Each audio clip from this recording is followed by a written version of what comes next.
ದೀಪಾವಳಿ ಹಬ್ಬ ಬಂತು ಅಂದರೆ ವಿಶೇಷವಾಗಿ ಏನಾದರೂ ಮಾಡಬೇಕು. ಸ್ವೀಟ್ ಪದಾರ್ಥ ಏನು ಮಾಡೋದು? ಇಲ್ಲಿ ನಾನು ಡ್ರೈ ಫ್ರೂಟ್ಸನ್ನು ತೊಗೊಂಡಿದ್ದೀನಿ. ಹಾಗೆ ಒಂದು ಬಟ್ಲು ಬೆಲ್ಲ, ಒಂದು ಬಟ್ಲು ಕೊಬ್ಬರಿ ತುರಿನ ತೊಗೊಂಡಿದ್ದೀನಿ. ಹೌದು, ಒಣ ಕೊಬ್ಬರಿ ತುರಿನ ತೊಗೊಂಡಿದ್ದೀನಿ. ಈಗ ಗ್ಯಾಸ್ ಮೇಲೆ ಒಂದು ಬಾಣಲೆನ ಇಟ್ಬಿಟ್ಟು ಇದಕ್ಕೆ 2 ಸ್ಪೂನಷ್ಟು ತುಪ್ಪನ ಹಾಕ್ಕೊಳ್ತಾ ಇದ್ದೀನಿ. ತುಪ್ಪ ಸ್ವಲ್ಪ ಕರಗಬೇಕು. ಡ್ರೈ ಫ್ರೂಟ್ಸು ನಿಮಗೆ ಯಾವ್ದು ಬೇಕೋ ಅದನ್ನು ನೀವು ತೊಗೋಬೋದು. ಇಲ್ಲಿ ನಾನು ಒಂದು ಮುಷ್ಟಿಯಷ್ಟು ಬಾದಾಮಿ, ಗೋಡಂಬಿ, ಪಿಸ್ತಾ ಹಾಗೆ ಒಂದು ಮುಷ್ಟಿಯಷ್ಟು ಆಕ್ರೋಟನ್ನು ತೊಗೊಂಡಿದ್ದೀನಿ. ಸ್ವಲ್ಪ ಈ ತುಪ್ಪ ಬಿಸಿ ಆಗ್ತಾ ಇದ್ದಾಗೇ ನಾನು ತೊಗೊಂಡಿರೋಂಥ ಎಲ್ಲ ಡ್ರೈ ಫ್ರೂಟ್ಸ್ನು ಈ ರೀತಿ ಕಟ್ ಮಾಡಿ ಇಟ್ಕೊಂಡಿದ್ದೀನಿ. ಇದನ್ನು ಇದರಲ್ಲಿ ಹಾಕಿ ಸ್ವಲ್ಪ ಇದನ್ನು ರೋಸ್ಟ್ ಮಾಡ್ಕೊಳ್ತೀನಿ. ಅಂದರೆ ಇದು ಒಂದು ಸ್ವಲ್ಪ ಒಳಗಡೆ ಎಲ್ಲ ಹಸಿ ಇರುತ್ತಲ್ವ, ಆ ಥರದ್ದೆಲ್ಲ ಸ್ವಲ್ಪ ಹೋಗಬೇಕು. ಕೆಲವೊಂದು ಸಾರಿ ನೀವು ಆಕ್ರೋಟ್ ಅದೆಲ್ಲ ತಿನ್ನೋವಾಗ ಒಂಥರ ಸ್ಮೆಲ್ ಬರುತ್ತೆ. ಸೊ ಆ ಥರದ್ದೇನಾದರೂ ಇದ್ದರೆ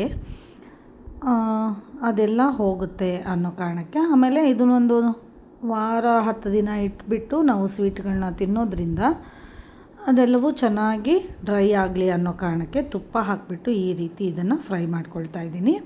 ಅದೊಂದು ಸ್ವಲ್ಪ ಫ್ರೈ ಆದಮೇಲೆ ನಾನು 1 ಬಟ್ಲಷ್ಟು ಮುಂಚೆನೇ ಹೇಳಿದಾಗೆ ಒಣ ಕೊಬ್ಬರಿ ತುರಿಯನ್ನು ತೊಗೊಂಡಿದ್ದೀನಿ.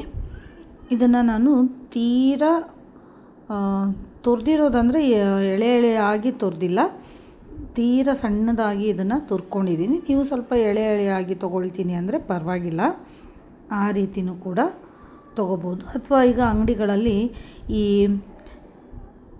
ಕೊಬ್ಬರಿ ತುರಿ ಕೂಡ ಸಿಗುತ್ತೆ, ತೀರಾ ಬೆಳ್ಳಗಿರೋದು, ಅದನ್ನು ಕೂಡ ನೀವು ಬಳಸ್ಕೋಬೋದು. ಈ ರೀತಿ ಇದನ್ನು ಅದೇ 2 ಸ್ಪೂನ್ ತುಪ್ಪದಲ್ಲಿ ಚೆನ್ನಾಗಿ ಫ್ರೈ ಮಾಡ್ಕೋಬೇಕು. ಸ್ವಲ್ಪ ಇದು ಚೆನ್ನಾಗಿ ಈ ರೀತಿ ಬಿಸಿ ಆಗಬೇಕು, ಆ ರೀತಿ ಇದನ್ನು ಫ್ರೈ ಮಾಡ್ಕೋಬೇಕು.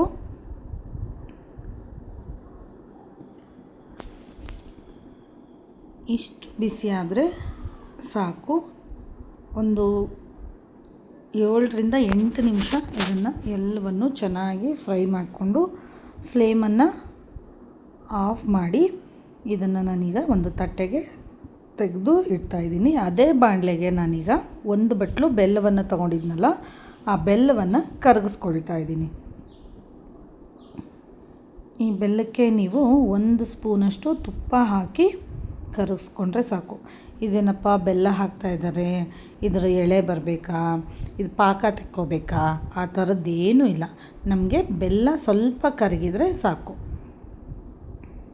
ಅಂದರೆ ಗಂಟು ಇಲ್ಲದೇ ಥರ ಬೆಲ್ಲ ಕರಗಿಬಿಟ್ರೆ ಸಾಕಾಗತ್ತೆ.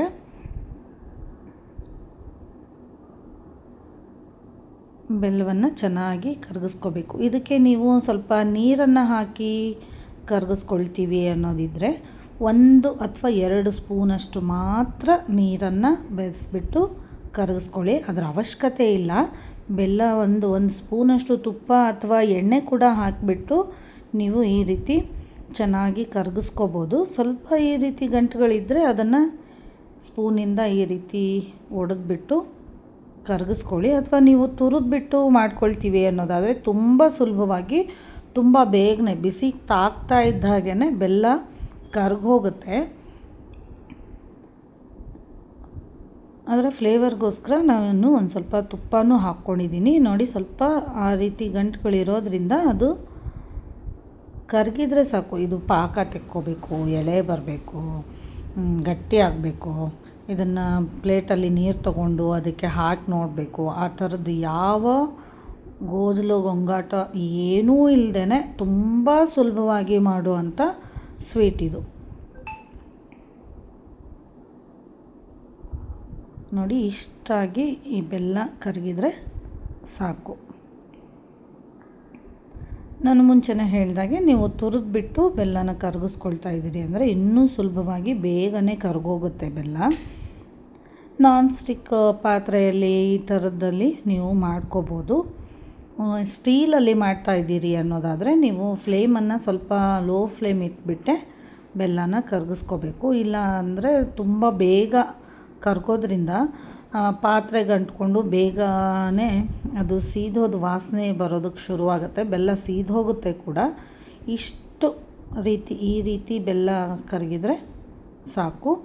ಈಗ ನಾವು ಮುಂಚೆನೇ ಹುರಿದಿಟ್ಟಂಥ ಡ್ರೈ ಫ್ರೂಟ್ಸು ಹಾಗೆ ಒಣ ಕೊಬ್ಬರಿ ಇದನ್ನೆಲ್ಲ ಮುಂಚೆನೇ ನಾವು ತುಪ್ಪದಲ್ಲಿ ಹುರಿದು ಇಟ್ಕೊಂಡಿದ್ವಲ್ವ, ಇದನ್ನೆಲ್ಲವನ್ನು ಇದಕ್ಕೆ ಮಿಕ್ಸ್ ಮಾಡ್ಕೊಳ್ಳೋಣ.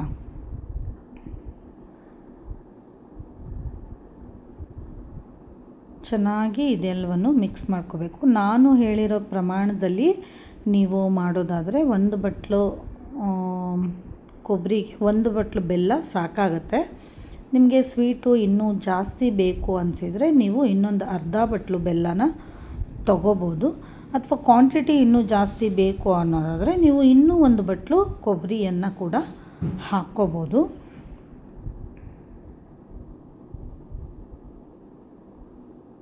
ನೋಡಿ, ಚೆನ್ನಾಗಿ ಎಲ್ಲವೂ ಮಿಕ್ಸ್ ಆಗಬೇಕು. ಆದಷ್ಟು ಫ್ಲೇಮ್ನ ಲೋ ಇಟ್ಬಿಟ್ಟು ಚೆನ್ನಾಗಿ ಇದನ್ನೆಲ್ಲವನ್ನು ಮಿಕ್ಸ್ ಮಾಡ್ಕೊಳ್ಳಿ.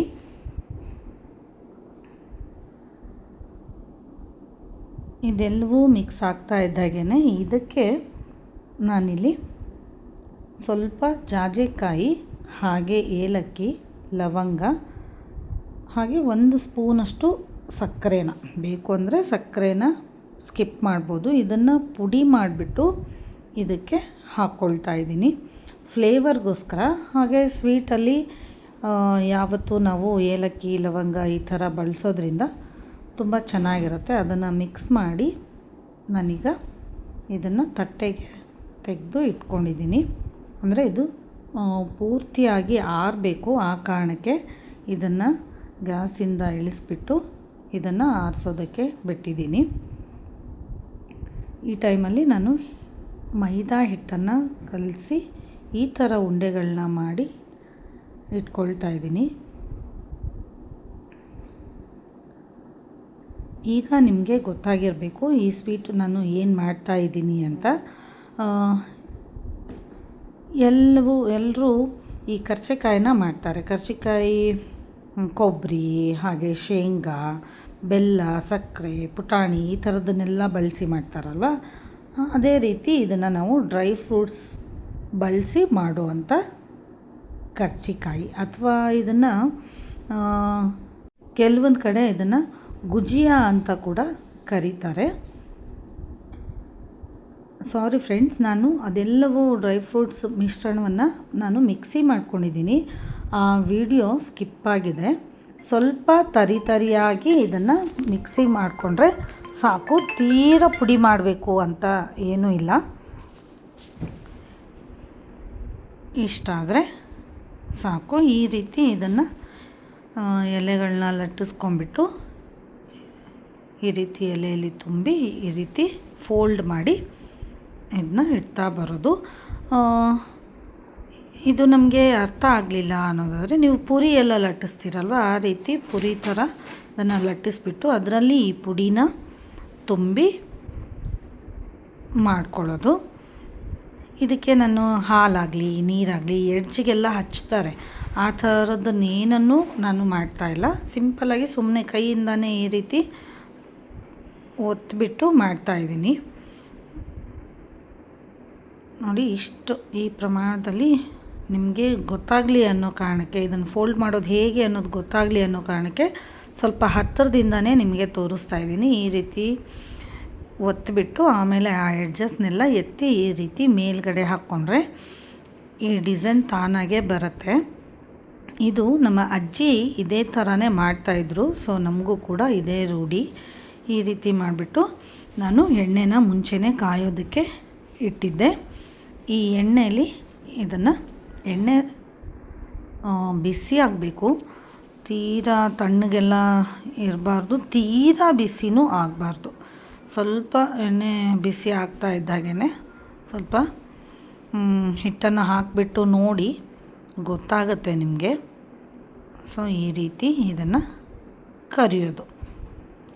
ನನ್ನ ವಿಡಿಯೋಗಳಲ್ಲಿ ನಾನು ಬೆಲ್ಲ ಮತ್ತು ಕೊಬ್ಬರಿ, ಬೆಲ್ಲ ಮತ್ತು ಶೇಂಗಾ ಸೇರಿಸಿ ಮಾಡಿರೋ ಅಂಥ ಭುಜಿಯಾನ ತೋರಿಸಿದ್ದೀನಿ. ಹಾಗೆ ಸಕ್ಕರೆ ಸಕ್ಕರೆ, ಪುಟಾಣಿ, ಹುರಿಗಡಲೆ, ಕೊಬ್ಬರಿ ಸೇರಿಸ್ಬಿಟ್ಟು ಮಾಡಿರೋ ಅಂಥ ಭುಜಿಯಾನ ತೋರಿಸಿದ್ದೀನಿ. ತುಂಬ ಸುಲಭವಾಗಿ, ಇದಕ್ಕೆ ತುಂಬ ಜನ ಬೇಕು ಹಾಗೆ ಹೀಗೆ ಅಂತ ಕೆಲವೊಂದು ಕಡೆ ಹೇಳ್ತಾರೆ. ಏನಿಲ್ಲ, ಒಂದು 10 ಎಲೆಗಳನ್ನ ಮಾಡಿಕೊಂಡು ಈ ರೀತಿ ತುಂಬಿ ಈ ರೀತಿ 2-3 ಹಾಕಿಬಿಟ್ಟು ಮನೆಯಲ್ಲಿ ನಾವು ತುಂಬ ಸುಲಭವಾಗಿ ತುಂಬ ಬೇಗನೆ ಮಾಡ್ಕೋಬೋದು. ಇದು ತುಂಬ ಕೈ ಹಿಡಿಯುತ್ತೆ, ತುಂಬ ಜನ ಬೇಕು. ನಾವು ಸಾವಿರಾರು ಗಟ್ಟಲೆ ಏನು ಮಾಡ್ತಾಯಿಲ್ಲ, ಬೇಕಾಗಿರೋದು ಒಂದು ಸ್ವಲ್ಪ ಮಾತ್ರ.